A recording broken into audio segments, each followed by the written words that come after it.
halkların en kutlu dualarla kuşattı pusatları.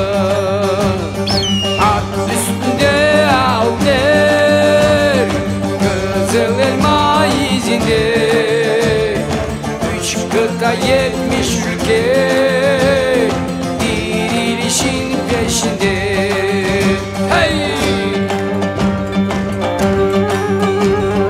Gök çadır, güneş bayrak, kara toprak vatandır, elden düşmeyen sancak, göre pusat durandır. Hey hey hey, gök çadır, güneş bayrak, hey hey hey, kara toprak vatandır.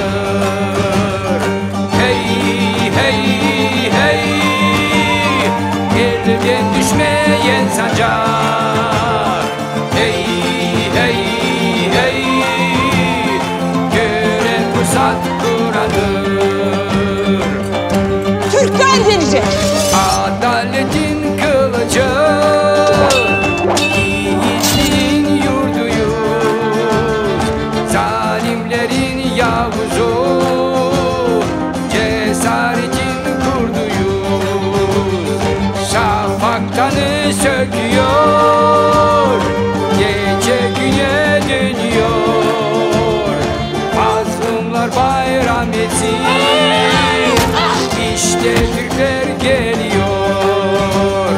Hey hey hey, şafaktanı söküyor, hey hey hey, gece güne dönüyor. Hey hey hey, mazlumlar bayram etsin. Hey hey hey, işte Türkler geliyor.